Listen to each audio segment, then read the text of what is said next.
So here we are for part two of our November 19th Lighting the Candle, A World That Works conversation. And today, as you know, I'm Bill Carell, and my co-host is Ken Caputo. Full disclosure, the two of us have been having conversations like this for many, many years. And we certainly have fun shooting holes in the sky, trying to figure out what makes this country a better place, what makes this world a better place, and how can you and I contribute to that. So again, we're having conversations that they're unintentional and intentional at the same time, but we're talking around the edges and skirting empowerment. We talked about enlightenment and empowerment in the last segment.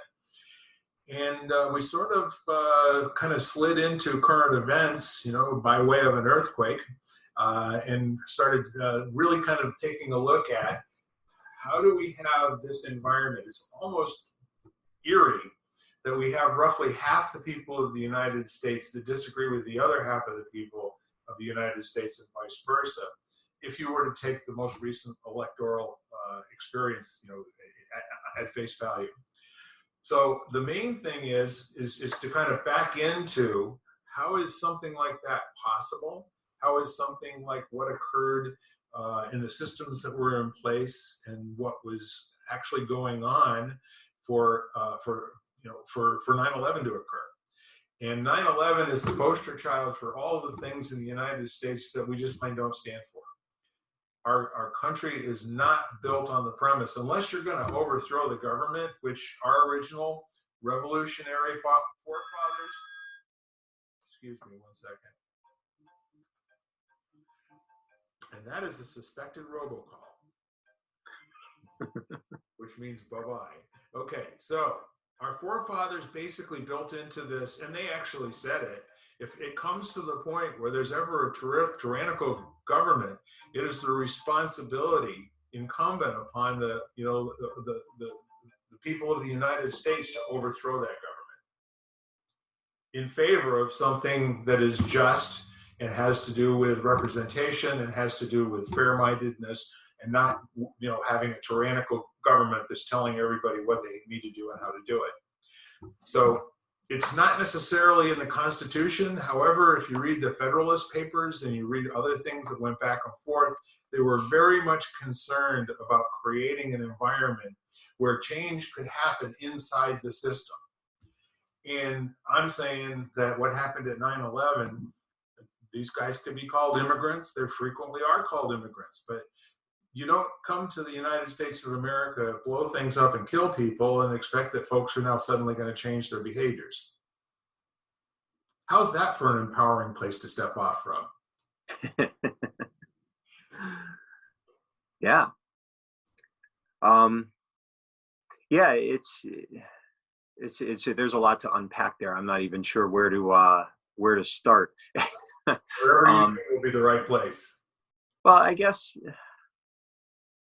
I guess it's just I'm struck by the paradox of information and belief, and what do you take a risk and let in that might push against, belief? So like, for example, at some point, faster horses were replaced with motor vehicles, and for a lot of people, I'm sure that freaked them out, and others embraced it. And, it's been a mixed bag as to what that's done. I mean, obviously it's advanced things and, it's made us a lot more connected. But then there's also, the pollution thing. You can debate back and forth if it's led to, or influenced climate change. But when the automobile was created, I think it was just with the intention of getting us from place to place faster. And then there's all of these ripple effects that occurred. But I guarantee at the time when that new idea was expressed, some people embraced the potential and possibility for it for communal reasons. Others embraced it for self-serving reasons, and then others rejected it for communal or self-serving reasons. This is going to be bad for the world, or this can be bad for me because I sell horses, So, so it just, and I don't know if there's really, you'll ever have a solution or a way, I think that polarization is in large part leadership. If the view of leadership, all I can do is, we talked about this a couple weeks ago in a company. Sorry, I'm like trying to get my thoughts together because this one's complex. But this is what happens when you start getting to that place where it's not by road anymore.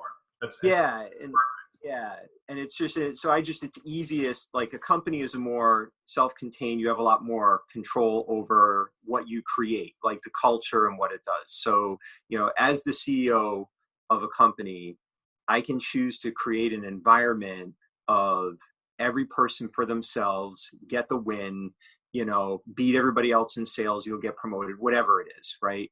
Or I can create more of a team-based, we're going to work together type of environment. And as the leader, the things that I express, the things that I direct everybody's attention to is going to be reflected in the culture.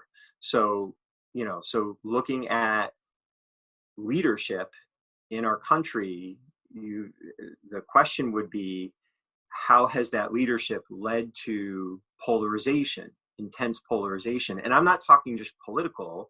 There's corporations, there are influencers, there are, who are you listening to and what are they saying? That's just some actor or athlete who has an opinion that may or may not be super qualified. But, if you teaching martial arts as a black belt, it was always very scary to me, because all that means is I got good at martial arts. That's all it means. But people would expect me to tell them how to live their life better. Or how to, serve as a child psychologist or whatever. That was not my realm of expertise. If they'd say, my knees hurt, can you take a look at it? I'm like, no, go to a doctor. I'm not, I'm not qualified. I might've hurt my knee and I have a reference base of what my doctor said, but I'm not qualified to do that. But we'll look to certain leaders and just trust based on a relationship that might not be congruent how we approach that. And if they're advocating for an us versus them or a polarization or a combative environment, that's what we're going to get, and the reverse is also true. If it's more, how do we work together? How do we engage in healthy debate? How do we disagree and then figure out how to use that disagreement as leverage to come out with a better solution than any of us thought? How do I take in ideas that are counter to my belief systems and genuinely become curious about how you came to those conclusions and what I could learn from them? You're going to have a different outcome. So I don't know if I said anything that actually helps in there, but that's the best I've got to start. Well, one of the really cool things about our conversation is it doesn't matter one way or the other. Yeah. Not about you and me. It's the folks that are listening, and it's the folks that can't be here right now, who I know are very much committed. And I just want to say their names. We've got Shelley Kohler, Vanessa Lewis. We've also got Lisa Sheehan, and then Tina Kaddish. And all of these ladies are extremely active in terms of making, in action, doing things to make the world a better place. And so I want to just presence their spirits at the moment. And the thing that is really kind of neat, when we're talking to each other, we have a privilege, okay? I'm identifying a privilege that you and I have, where both of us always in every conversation have respect, mm-hmm. We have appreciation, we kind of like each other, for some strange reason. And there's this, it's a background of trust where you and I have the ability to say things to each other in such a way that it can challenge our ideas, but it's not personal, And the other part of it is that since both of us have put some time into looking into traditions, looking into what what were the ancient ways and what was common among the ancient ways, no matter what part of the world, they were in? What were the things that tended to work? What were the things that tended not to work? But the one thing that I think, looking back over the past, and what we have seen over and over and over again, every culture gets to a place where it is so unfair to the majority of the people that they will no longer tolerate. And they do overthrow it. We can look at almost any culture on the face of the planet, some 5,000-year-old cultures, some 10,000-year-old cultures. Every last one of them didn't turn out so well for the leadership body at a certain point. Whether you're Egyptian, you're Chinese, you're Indian, you're South American, Incan, Aztec, whatever it is. At some point, the culture would say, we are beyond the point that we can put up with this any longer. Mm-hmm. And if we're going to die anyway, we may as well die trying to take our lives back and having a little bit of freedom. And the reason that I mention that is because our generation has not lived through an experience of that up until potentially now. And I mean right now. I don't mean 3 years ago, 4 years ago, 6 years ago, 9 years ago. I mean at the moment that people are so strongly divided in terms of beliefs, which you said before. Mm-hmm. And beliefs are unassailable. A belief is not up for grabs in terms of prove me wrong. Mm-hmm. Beliefs are, it makes you sick to your stomach if somebody says something in a particular way that you may not even know that you feel that strongly about, but you do once they've said it. Mm-hmm. And those kinds of beliefs are being expressed openly. They're being expressed with a high degree of obnoxious interactions between people that I would never have in my lifetime have ever thought that somebody would call somebody a racist for 15 minutes because they chose not to vote a particular way. Mm-hmm. So what it all comes down to is there's evidence for it ain't working.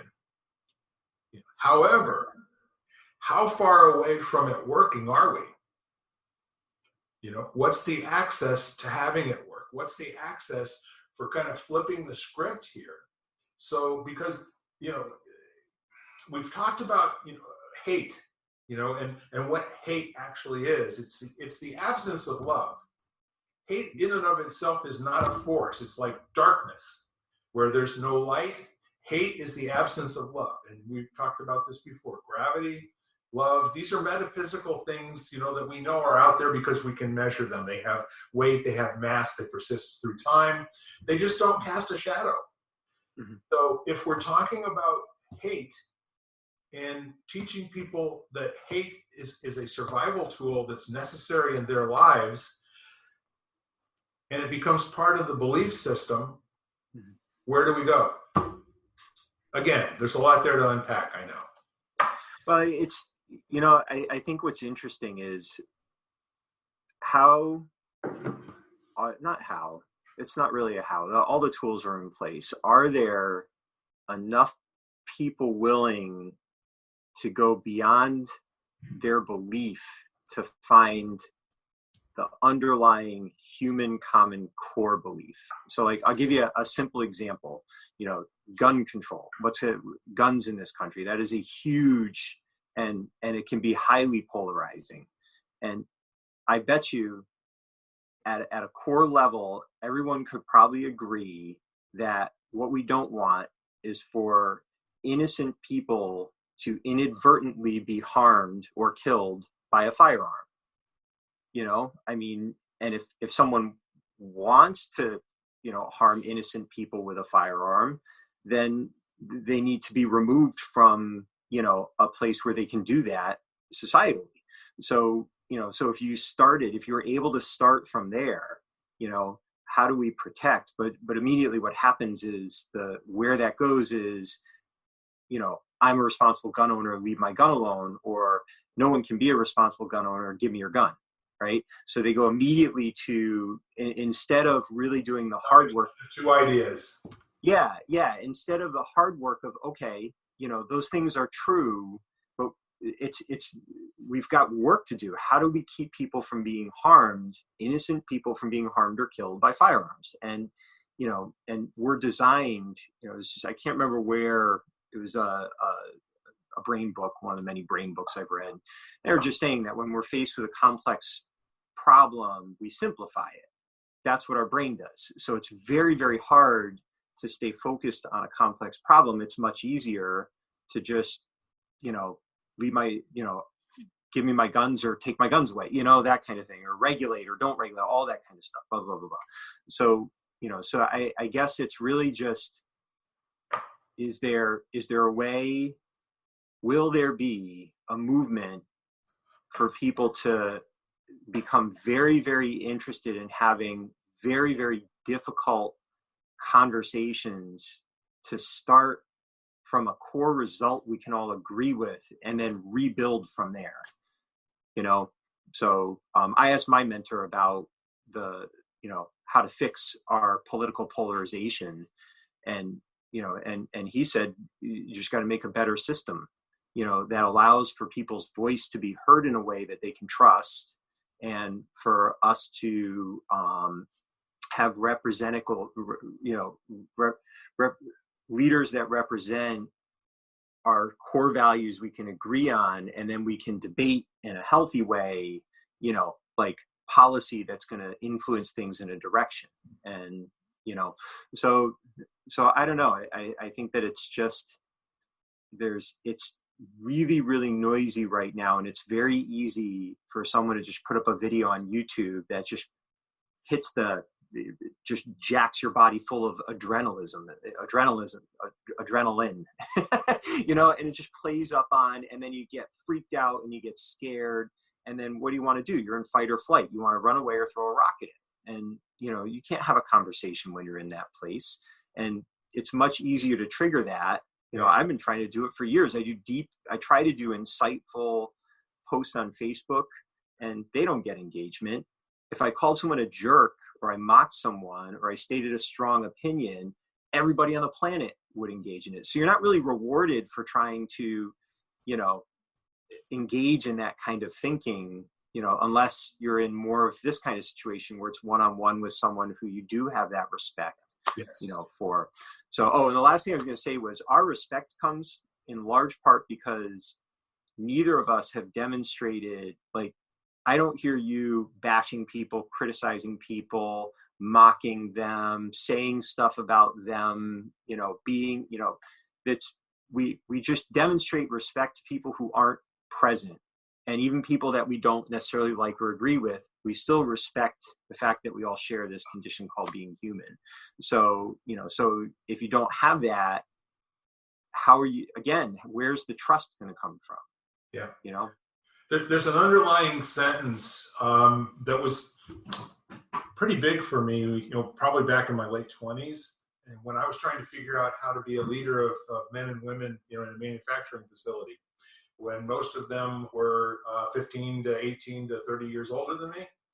And, at one point, I literally did have responsibility for a whole lot of different things that were in competition with each other for me to learn at the same time. The job, the communication skills, the trust, knowing where to kind of call it off, when things weren't funny anymore with insults and what have you.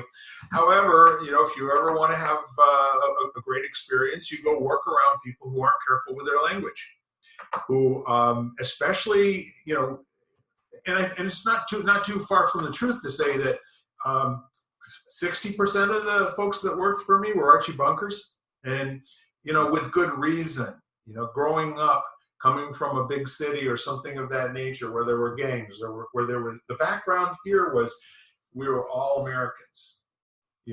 How we resolved our skirmishes in the neighborhoods was with language, by being, abrasive, and by being able to shout other people down. Well, that turned into rap.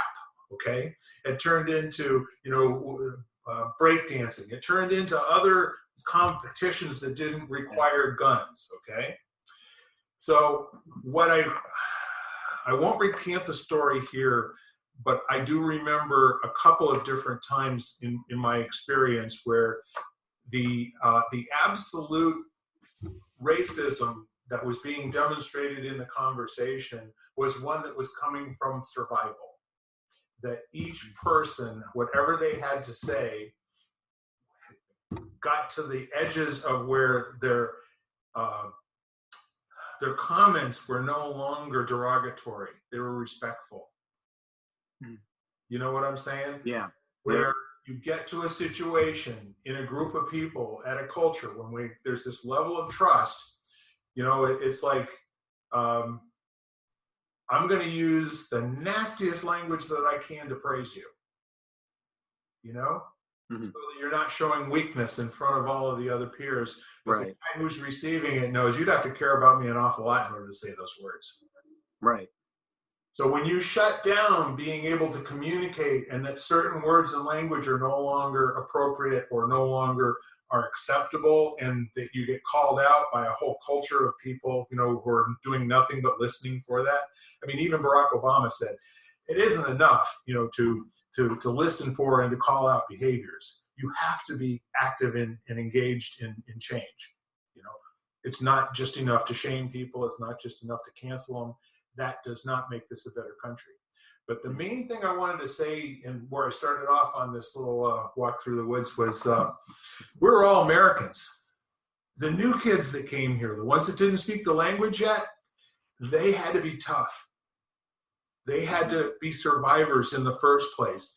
And if you could make it here, the rewards for having made it here were everything.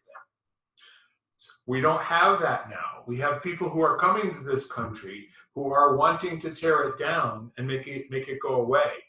They're coming here not with the idea of taking part in the American dream and growing the country and being part of the melting pot. Absolutely not.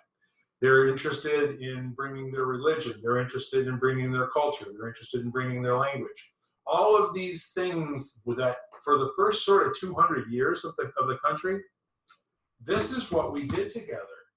You know, we learned how to speak a common language. We learned how to accept each other's differences. And once we started saying, that we're not appreciating diversity and we're not appreciating some of these other things, that started a little bit at a time to actually go to a place where people couldn't say what they needed to say to each other in order to transcend what wasn't working. That's my hypothesis. So I don't know if there's much more to be said on top of that. However, I can imagine a world where people get out of bed in the morning and they are looking for great conversations from folks, and they go looking for the creation of respect as opposed to the tearing down of whatever the culture is at the moment. Yeah, and it's, you know, it's interesting because there's a willingness to, or not, to think through second and third order consequences. You know, like I always loved Don Miguel Ruiz's book, The Four Agreements. You know, and the first agreement was be impeccable with your word. And, you know, and I, especially having been in the military, which has its own way of, you know, speaking and language, and in that environment, there were certain things that were acceptable that certainly were not in other environments. And, you know, over time,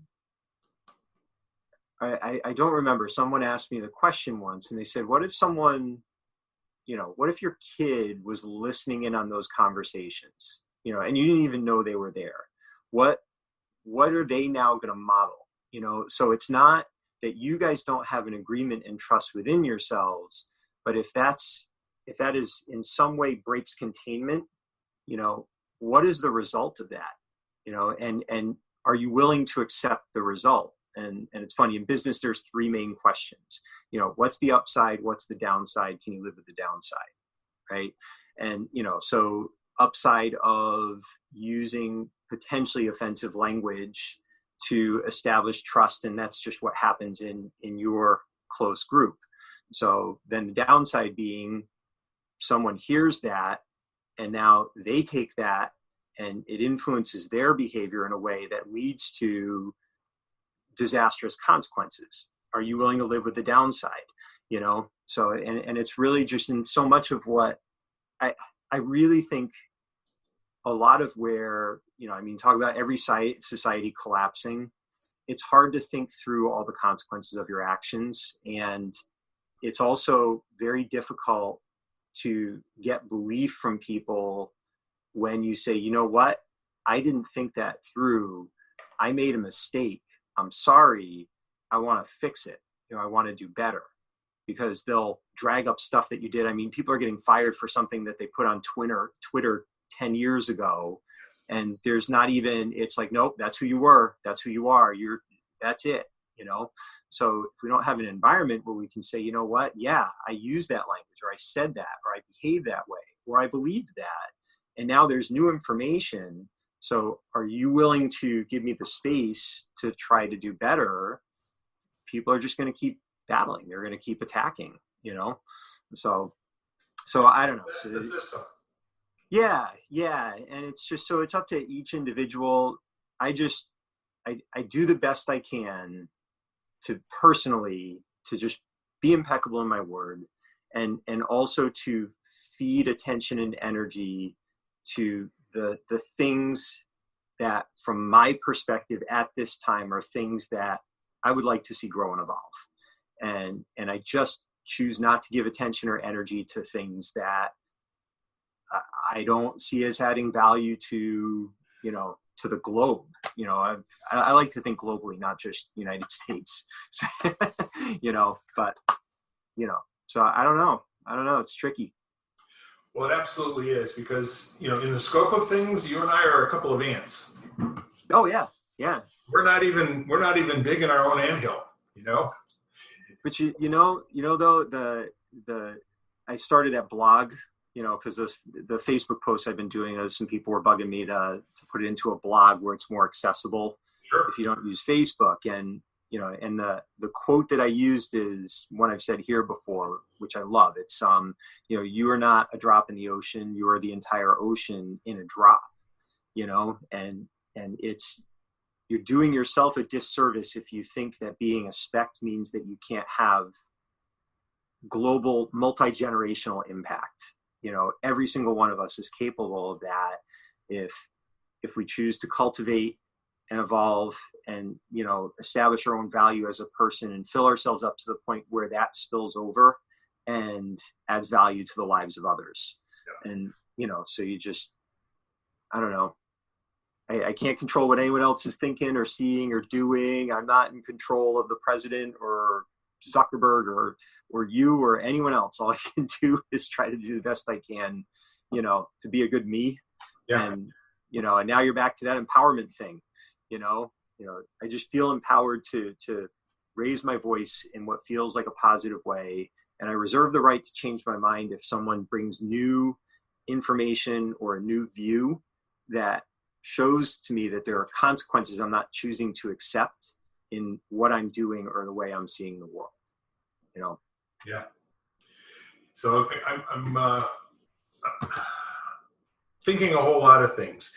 Back in the 1990s, so do you remember holograms? Yeah. That was it, man. This is what the future is all about. Holograms, holographs, all of whatever.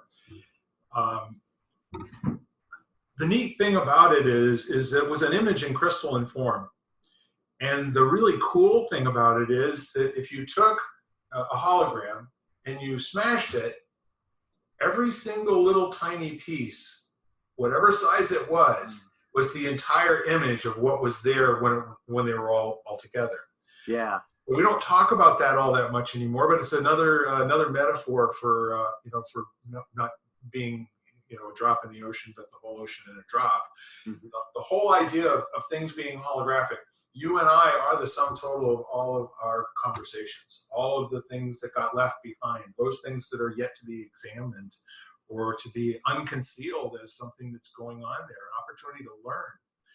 And I think what we've got a long way to go to take our culture back from, and I like the word robber barons. The robber barons who are in control now are no longer in the government. They are working at the behest of the big money in terms of media, social media, all the rest of that sort of thing. And it was kind of laughable to me to sit and watch Zuckerberg and Dorsey tolerate the questions from the Senate subcommittee, right? Mm-hmm. With both of them with these smug looks on their face, basically. Yeah, man. You guys are piss ants. You get elected for 6 years? You think that's a long time? Don't even think about it. You can start bringing actions against us. We will keep you tied up in court until your grandchildren have grandchildren. The smugness that was there and basically tolerating the questions. There's no more accountability here, my friend. We have to do this ourselves. We have to really examine whether or not the platforms that we're exchanging information and ideas on, or we're allowing, to the memes to crawl into the back of our head to where we forgot that they are there, but we've taken them on board. They're definitely there. All of that said, how do we, you and I, conspire to make this world a better place and start to see that it's occurring? Good place to stop? Well, I will answer that, because for me, that is my goal, is to bring Quester's Way, which is a brick and mortar thing. I want to bring it to the planet.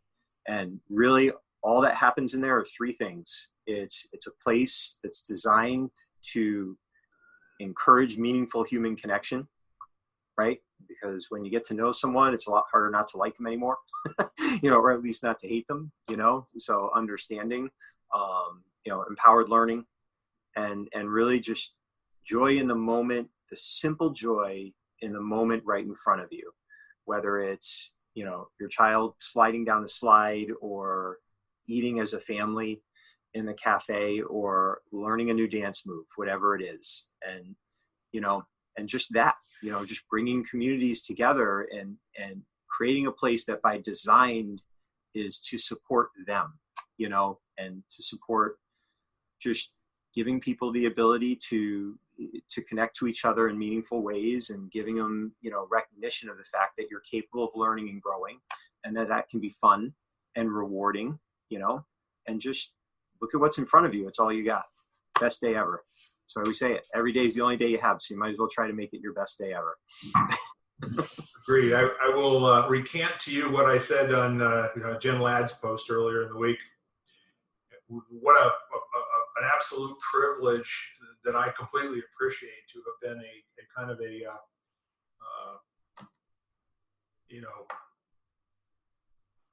participant in that, and also an honorary member of the culture, And the takeaway for me is the best day ever comes from always just do the best you can for right now.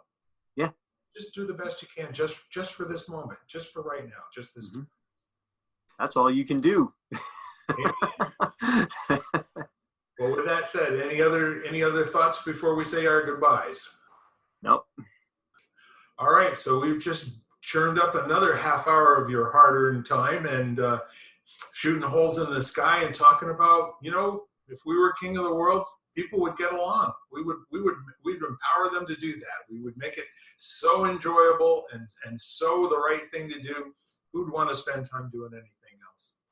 So, that's all for this week, and thank you again for tuning in on Lighting the Candle, A World That Works. And this is Bill Corral and Ken Caputo signing off. All right, bye for now, y'all. You've been listening to Lighting the Candle, A World That Works, part of the Exvadio Podcast Network. You can hear us at exvadio.com/podcasts, Apple Podcasts app, Google Play, Spotify, iHeartRadio, Stitcher, and wherever you find podcasts.